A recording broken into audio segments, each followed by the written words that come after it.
If there is one person on the planet who can tell us who Bruce Lee truly was, it is Dan Inosanto.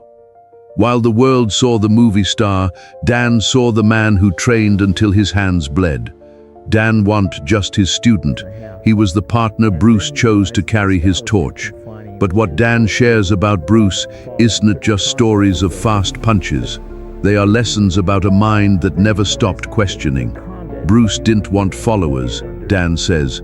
He wanted free individuals. One of Inosanto's most fascinating revelations is about Bruce's humility. Although Bruce was the head instructor, he had the greatness to become Dan's student.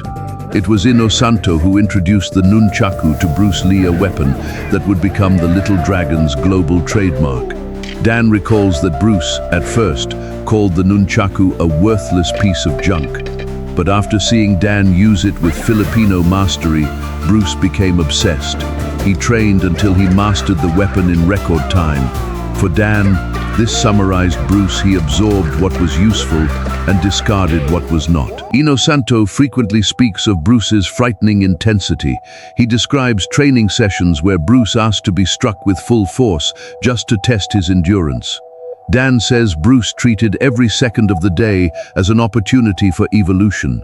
He was a scientist of the body, Dan asserts. Bruce read every book on medicine, nutrition, and physiology he could find.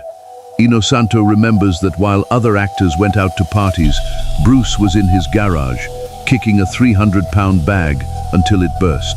Dan was the eyewitness to the fact that Bruce's powers weren't camera tricks, they were the result of a superhuman work ethic. When Bruce Lee died in 1973, the world lost a hero. Dan Inosanto lost a brother.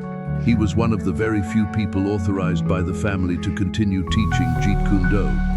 The most important message Dan carries from his friend is that of freedom. Dan says that shortly before he died, Bruce told him that Jeet Kune was just a name, and the ultimate goal was for every fighter to find their own truth. Dan has kept that promise for over 50 years, refusing to turn Bruce's art into a rigid dogma. Through the words of Dan Inosanto, we understand that Bruce Lee wasn't just an invincible fighter, but a mentor who believed in the limitless potential of the human spirit. Dan is the living bridge to that glorious past. And if Bruce Lee was still here, what would he say? According to Dan, he would tell you to stop looking at the finger pointing at the moon, or you will miss all that heavenly glory.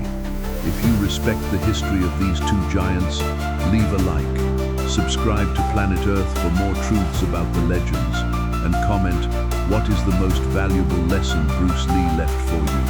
I am Planet Earth, and the legacy lives on.